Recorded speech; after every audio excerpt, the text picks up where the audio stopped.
I'm Kanpei Hayashi from Japan, and I'll be talking about the rise of the global education policy market. The term global education policy is referred to by Stephen Ball and is the same idea as explained by Bob Lingard and Pasi Sarvelli in previous researches. There are 4 topics. The first is about the theory and methodology. Second is the major findings from interviews, the rise of the global market. Third is the analysis of the findings. And finally, I'll conclude with 3 perspectives. So let's start. Today, education has become a hot topic in political discussion. New ideas such as evidence-based policy making, cost-effectiveness analysis, big data, and so on are becoming significant in the field of education. New ideas create new problems. For example, about 100 professors claimed PISA damages education. Dr. Schleicher replied that this is not true, but PISA provides more policy options. To clarify this phenomenon, assessment, policy, and curriculum theories need to be employed. That's why this is complex. The field of international comparison is also facing similar difficulties. In 1964, Belady wrote that comparative education had 3 phases: a period of borrowing, a period of prediction, and a period of analysis. But recently, the period of analysis seems to be shifting to the new paradigm. International comparison used to be done by governments and used by specialists on behalf of governments. But now anyone can access the results. For example, OECD conducted the survey and Pearson is using the data for their business. Bray and Thomas explained that comparison should be made with corresponding levels, groups, and aspects. But nowadays, PISA for school is developed for individual schools by applying the international dataset. Traditional method is not valid here. So what is happening in the new paradigm? To see an aspect of the new paradigm, I focused on 4 national institutes which are deeply involved in PISA. The first is the Australian.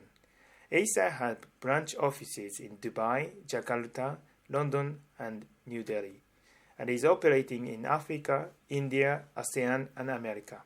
The second is the Dutch Institute.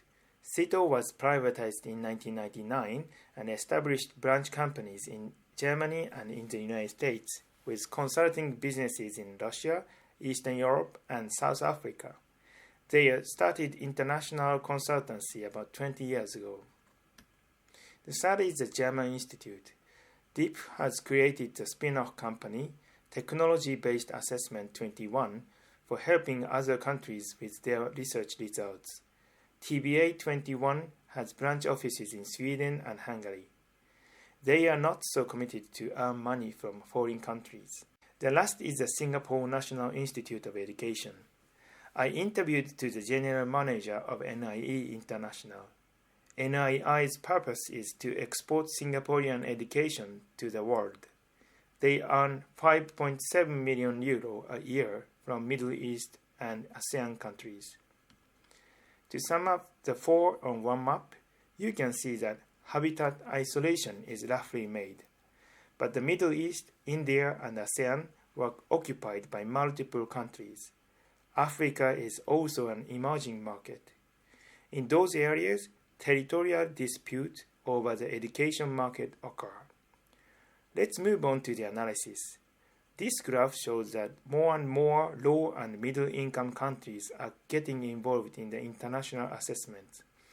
In the 2000s, more than 70% of developing countries are participating. PISA involves more developing countries.